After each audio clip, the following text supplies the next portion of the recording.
আজ আমি বানাবো ওটসের খিচুড়ি। ওটসের খিচুড়ি বানানোর জন্য যে যে উপকরণগুলো লাগবে সেগুলি হলো, প্রথমে পেঁয়াজ কুচি, দুটো লঙ্কা, টমেটো কুচি, বিনস কুচি, ক্যাপসিকাম কুচি আর গাজর কুচি। আর একটা পাত্রে নিয়ে নিয়েছি ওটস, আর একটা জায়গায় নিয়ে নিয়েছি সোয়াবিন। ও দুটোকে ভালো করে একটু গরম জলের মধ্যে ফুটিয়ে নিয়েছি যাতে ভালো করে নরম হয়ে যায়, সেই কারণে।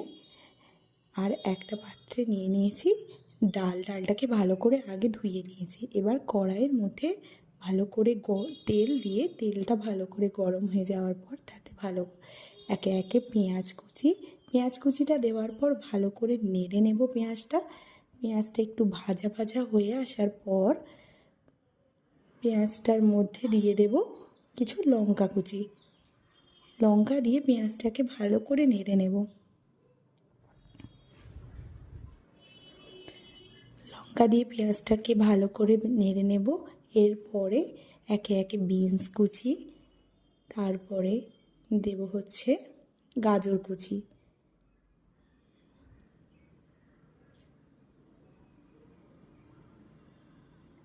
গাজর কুচি দেওয়ার পর দিয়ে দেব ক্যাপসিকাম কুচি।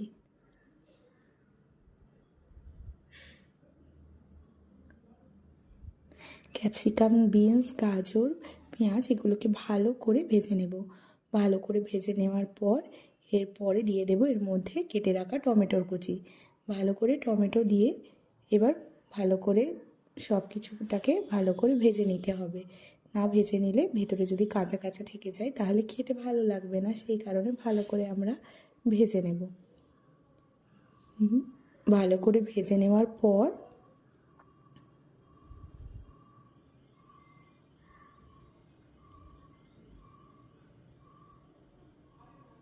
এবার এর মধ্যে দিয়ে দেব ধুয়ে রাখা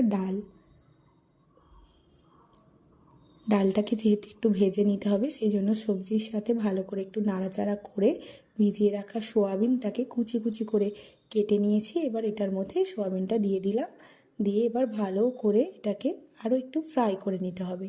এরপর একে একে হলুদ গুঁড়ো, লবণ পরিমাণ মতো দিয়ে দিলাম।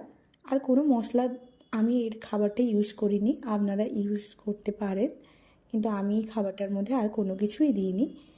পরিমাণ মতো লবণটা আপনারা বুঝে দেবেন, যে যেরকম লবণ খায়, অনেকে তো কম লবণ খায় বা বেশি, সেই পরিমাণ মতো লবণ আপনারা দিয়ে দেবেন।